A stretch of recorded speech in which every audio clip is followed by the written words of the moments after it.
بسم الله الرحمن الرحيم. سبح لله ما في السماوات وما في الأرض وهو العزيز الحكيم. يا أيها الذين آمنوا لم تقولون ما لا تفعلون؟ كبر مقتا عند الله أن تقولوا ما لا تفعلون. إن الله يحب الذين يقاتلون في سبيله صفا كأنهم بنيان مرصوص. وإذ قال موسى لقومه يا قوم لم تؤذونني وقد تعلمون أني رسول الله إليكم فلما زاغوا أزاغ الله قلوبهم والله لا يهدي القوم الفاسقين. وإذ قال عيسى ابن مريم يا بني إسرائيل إني رسول الله إليكم مصدقا لما بين يدي من التوراة ومبشرا برسول يأتي من بعد اسمه أحمد. فلما جاءهم بالبينات قالوا هذا سحر مبين. ومن أظلم ممن افترى على الله الكذب وهو يدعى إلى الإسلام والله لا يهدي القوم الظالمين.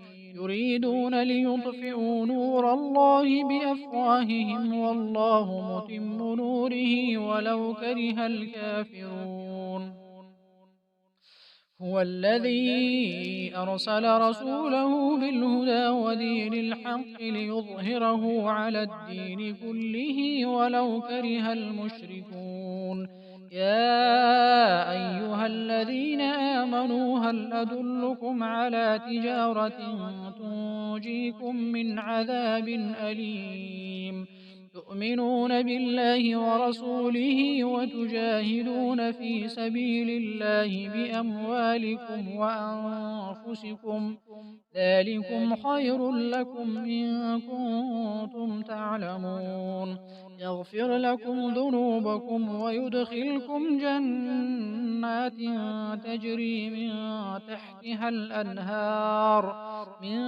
تحتها الأنهار ومساكن طيبة في جنات عدن ذلك الفوز العظيم.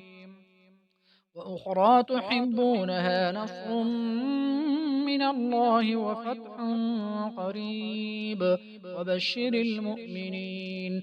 يا أيها الذين آمنوا كونوا أنصار الله كما قال عيسى ابن مريم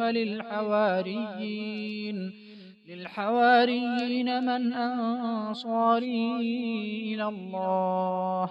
قال الحواريون نحن أنصار الله فآمنت طائفة من بني إسرائيل وكفرت طائفة فأيدنا الذين آمنوا على عدوهم فأصبحوا ظاهرين.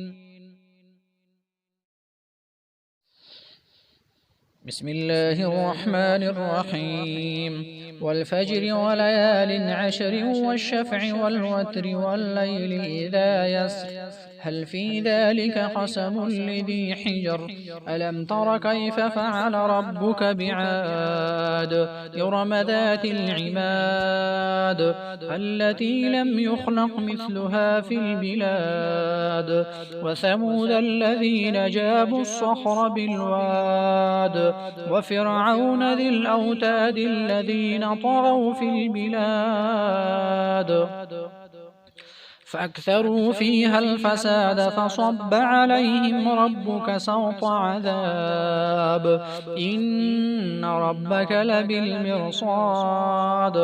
فأما الإنسان إذا ما ابتلاه ربه فأكرمه ونعمه فيقول ربي